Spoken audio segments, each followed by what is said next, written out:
sappo e tati yamde woni mofti leydi Mali, sappo e joyi yamde woni Paris, oɗo saha woni wakkati nantinde on kabaruji ɗi. Abdoulaye Dikko. toɓɓe mawɗe e kabaruji men talatare hannden nogay ɗiɗi lewru jeego ɓurɗo hitande ujune ɗiɗi e nogay go'o ngoni to leydi Beneto debbo lunduɗo laamu biyetoɗo Rekia Madougou nangaɗo gilla lewru tato ɓurɗo hitande nde avocat e mun kolliti gullitito sariya leydi Benin tafon ɓe kollan nomo nangirani rawalde sariya kasen duɓe kolla komo tuuma e muɗum ko wala ɗo dari.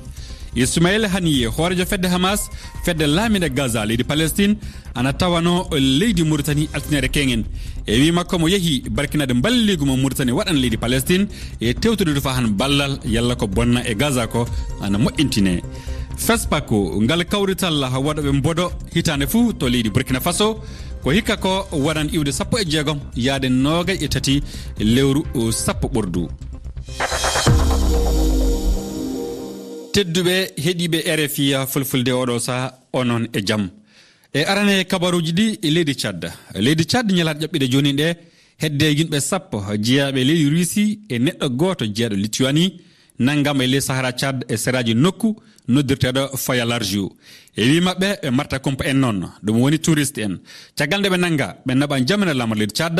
ɓe gaɗa e kaybo fa ande ko ɓe goni e hoɗum jati ɓe gaɗata e ley ndeɗo nokkure hulɓinide nde ndenagu wala e muɗum hande noon laamu leydi Tchad holli ɓe yimɓe ɓe gana nangaɓe kono koɓe Tchad gaɗi ɗum gaddiɓe ɗum jammena yalla ana ndenaɓe e warede e naadu e diwtede nde wonno nokkure nde ɓe tawa e muɗum nde yo nokkure nde ndenagu wala e muɗum laamu leydi Tchad jokkini hen wiide homo hen e mabɓe foof ana wawi hotude e leydi muɗum.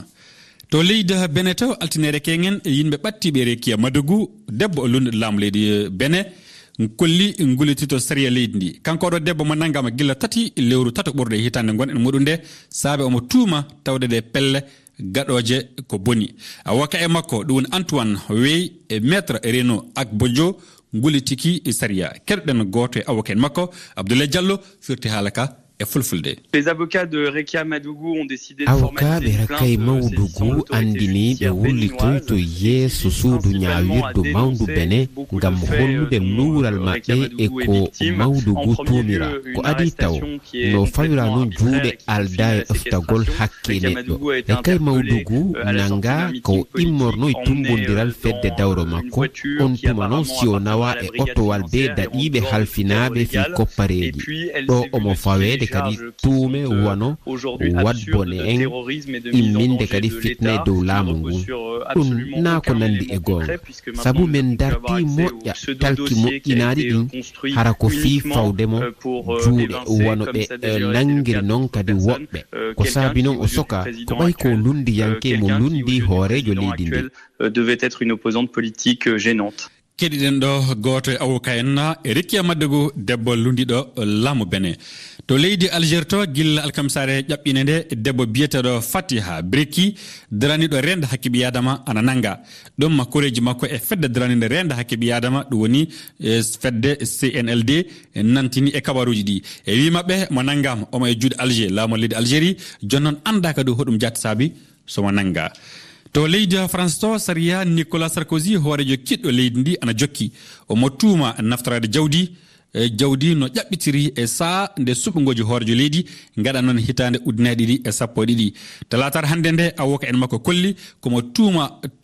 ma mbiyan avocat makko kolli ko tuuma e makko ko itte e dow makko e wi ɓen ɗon avocat en ɗerewol fay gotol Sarkozy fawali hen noon e jungo mum ko yaltinta kalsi tawene hono procureur o tewtino ñala ƴaɓɓide joni ɗe yalla kanko Sarkozy omo soke lebbi 6 e yoɓude ko foti ujunaji 3 e temedde 750 kalsi euro caggal hononde homo en mabɓe foof heɗa ndena woninde daraniɓe sariya ka timminta sariya makko kanko Nicolas Sarkozy. To leydi Iran to hono kanko gorko biyeteɗo Ibrahima Raïs caggal balɗe 3 e suɓede makko latata hoorejo kesso leydi Iran mo holliti altinere kengen nde mo yewtidita e banggal kaɓɓoɗo kulɓinede leydi Iran fa yalla ana wela goɗɗo jantore Rama Diallo. E kongol Ibrahim Raisi wakkati nde o hawruno e jayniyankoɓe wi o batitataake ko faati e kaɓolɗe bonɗe ko noddite nucléaire o jokkintini duwiide o hawrata e Joe Biden hoorejo États-Unis o holli kanko wo neɗɗo daraniɗo hakkeji yimɓe kanon leydi États-Unis e peɗe leyɗe tubakuɓe ɓe kawta e golle gouvernement na tuumi o tollude yimɓe leydi Iran waɗude wargoji e sembe nde o tawano e laamu sariya ko hewti duuɓi 10 hikka wakkati nde o tawano e wiide ɗum kawritan du tawama to Vienne Autriche filade pahamiran do aadi moɓe koyduno e Iran ko haɓɓodi e surde kaɓoɗe nucléaire hitande 2015 dabare moɓe koyni on wakkati yamiri leyɗe tubakuɓe fedde oni ndaɓɓinɗina jukka muweji koɓe koynani Iran kanum duna jewno haɗitade gollirde kaɓoɗe bonɗe ɗen jonnon duuɓi 3 paltiɗi ɗi laamiɗo kinɗo États-Unis Donald Trump kanum bonni on aadi e rumnude jukka muweji ittananoɗi leydi Iran joni o muwe maɓɓe woni waltirde États-Unis e kawtal ngal joom en ande heɗiɗon fedde mawde adnarno ɗum oni kolli ana jogui kulol ana bemba e dow kabaruji ɗi nanata e banggal janguji gaɗeteɗi fewde e sukaɓe e ley nokkuji julluɗe chrétien en ɓeɗo ɗiɗon ɓe noddi Pape François hoorejo saldu catholique chrétien en tinno daña ko waɗi e wadde tefore e banggal majjum to leydi Mali to gilla altinere kenge nde yimɓe joyonno jeeyaɓe chrétien en mofti majji hakkunde mofti e 100 ɗeɗo nokkuji ɗiɗi fof hakkundere leydi ndi goni e ɓenɗon joyonno julnowo goto ana hen e neɗɗo goto ɗo hono gotanaɗo e ley crédit o ɓe immiki mofti yaade du'aru ngallura 100 gilla nden kabaru mabɓe fof heɓaka yimɓe hewɓe noon kulliti hono joguiɓe kaɓorɗe diwti ɓeɗo yimɓe joyonno to leydi Nigeria to ɓiɓɓe Chine nayonno diwtanoɓe yontere ƴaɓɓine nde banggue worgo na ɗum mbiyana banggue ɓallere leydi ndi joppitama nde ɓe diwtetende tawanoma eɓe gonduno e golle lawol laana jordi to leydi Nigeria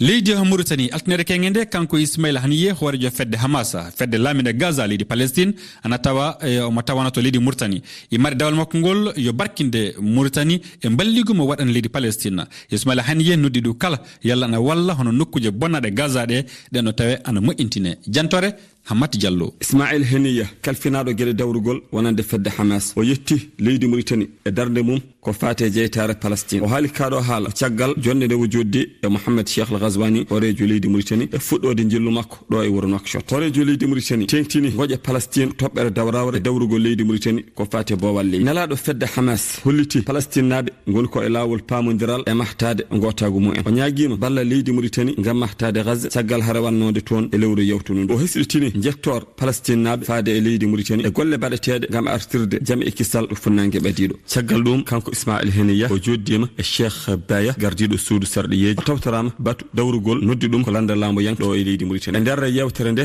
o yetti no feewi tinnare Mauritanie naɓe so woni ko laamu yankoɓe walla wonde ɓe landaji lolɗo ko noon kadi o siftonori ngallu ndendinagu e lewru joyoɓuru gam wallidde gendi Palestine ha tengti rewɓe e sukaɓe Hammat Diallo Nouakchott RFI timminirten kabaruji ɗi leydi Burkina Faso leydi Burkina Faso hono kawrtal nogay e jeɗɗoɓal FESPACO waɗan iwde 16 yaade nogay tati lewru 10 ɓordu e hitande gonɗen muɗum nde ngal kawrital waɗan Wagadugu lamor leydi ndi halfanaɓe lallal kawrtal ngal joɗodiki e nantinoɓe kabaruji altinere kengen humpitinde no lallal majjum wurri jantore Daraman Tamboura nde fijirde hawdurere silmaji gaɗteɗi ley ɓaleri ndi ɗum heɓani ɗum waɗi rawaninka saabe ñaw coronavirus e tawtirafi ndenago ɗiɗo ɓerdu e tato ɓerdu lewru tubako wonno ko ɗum wonno wadde ka hitande hikka nde ɗum faɗɗitama 16 yaade nogay e tati lewru tubako 10 ɓerdu mbatta kalfinaɗo banggal fina tawa Élise Ilibudo Thiombiano o wi joni no ka segila on wawa hiɓɓude ka kamɓe du iɓe keɗi anniɓe wallitinde ɓe golleji ɗin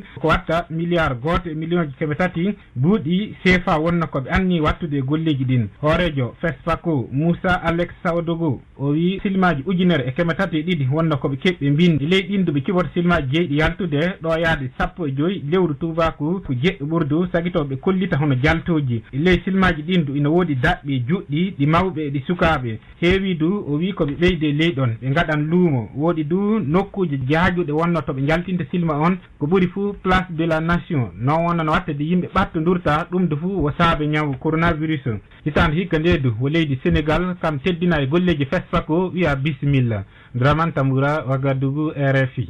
tedduɓe heeɗiɓe RFI fulfulde jokke heɗade dow FF toɓɓere RFI e toɓɓere FR ɗo e seeɗa e garan jokkitade kedde kabaruji ɗi.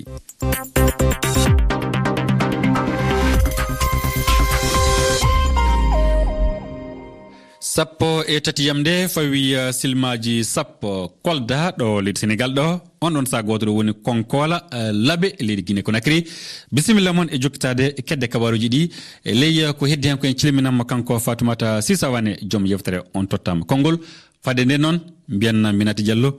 bisimilla moon e jangade en ko winda e jeydeji ɗi. Ko winda e jeydeji. Ko winda e jeydeji ɗi. Minati a jarama. Abdoulaye a jarama.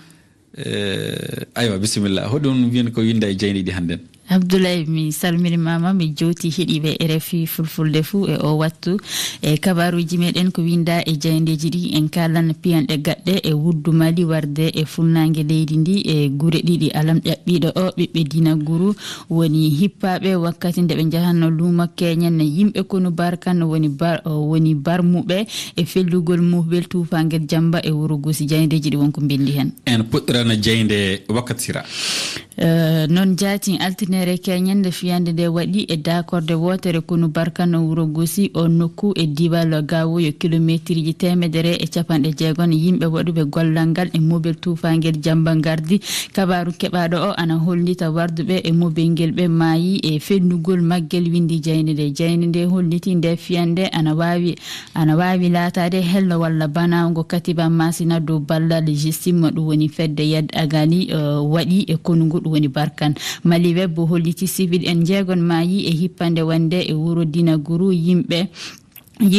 joyonno kono barkan mbarmi e fiyande Gosi nde sandu fedde adunar ɗum woni wonde Mali minisma yimɓe muɗum naɓi barmuɓe e dakore mawde kono nguɗo diwal gawon no ɓe mbawiri heɓirde cafaje no yawiri jaadiyankoɓe tuma waɗude hippande Dina Guru e diwal mofti kañum e Gosi banggue Kerol Burkina Faso windi maliweb.net. jeyde le piyine kañum holliti wiide ndeɗo fiyande wande joni nde yo daalore e fewde e konu leyɗe Sahel. non jaati Abdoulaye jeyde de waɗi landal tafano holko faccititta hippagol maɓɓe kono Franci e ñalorma ɗum yo daalore mawde fewde e kono Mali Burkina Faso kañum e Niger e wattande hakkille nde ɓe kani joɗade e joƴƴinde kaɓorɗe maɓɓe windi jeyde le pays to Burkina Faso sabi ɓe yimɓe gadda e kulol ɓe yaadirɓe mayde wakkati fof nde weeli ɓe mbawi hippade nokkuɗo ɓe jiiɗi e yimɓe nokkuɗo ɓe jiiɗi o jaafoto ɗo yimɓe guure ɗe kañum e konun koɓɓe jondoraki windi jeyde nde jeyde le point Afrique ne kañum windi hono e wartugol naado e waɗugol ɗeɗo piyanɗe nde fiyande waɗi wakkati nde Franci o wondi e landinal ɓuytude kono barkan seeɗan e sahengel windi point Afrique guɓal ngal ana jogui haɓotoɓe ujunaji joyon e temedere wakkati jonin o e sahel leyɗe tati ɗe hooreɓe barkan to Franci ana anniyi ƴuwde e dakorɗe muɗum en ɗum woni e diwal Tisalit Kidal Tombouctou ɗo e timmoɗe hitande windi le point Afrique e majjun ɓe miili heɗintinde dakorɗe mabɓe e diwal Gawo Minaka nokku ɓattiɗo Kero leyɗe tati sahengel kañum e ngallure ñaami leydi Niger ɓeydi hen jeyde nde Abdoulaye so en ƴeewi jeyde libération kañum wihi barkan ana hanno jondorade hono ɗe piyanɗe e balɗe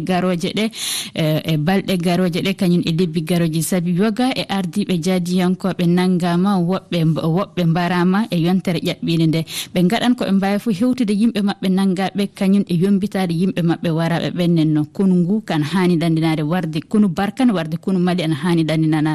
hono ɗe golleji e maɓɓe. aywa ɗo kadi tan eko winda e jeydeji ɗi noon jaati Abdoulaye a jarama enen janggo so jeɗɗi yamde e fawi silmaji debe e jetti joni jokkitade kedde e kabaruji ɗi e ngoɗo hello yo selmidemo kanko Fatoumata Sisawane joom yeftere on tottam konngol nde wonno ñande foof 1 yamde so fawi silmaji 15 mo silminan on e ley silmaji 15 Fatoumata Sisawane. Naam Abdoulaye. A jarama Abdoulaye. Bisimilla toɓɓere hende tonganɗa heeɗiɓe en hannde. Toɓɓere nde ko fi Laurent Gbagbo leydi Côte d'Ivoire ɓarɗe gandi wonno e altine wonno kaydi lamdagol labdade seedugol e Simon Gbagbo ko ɗum haray woni fi toɓɓere nde e landoto heɗiyankoɓe ɓen ko wonɗum wonata haray batte ngal cergal e fedde FPI cergal hakkunde Laurent Gbagbo e joom suudu muɗum Simon Gbagbo aywa tedduɓe ɗo e seeɗa sisa wane e tottan on konngol e dokkana miijo moɗon Ibrahima Ba Banel Esed Ndiaye Seydi Ba golle ɗe peewi enende janngo jeɗɗiyamde silmaji 30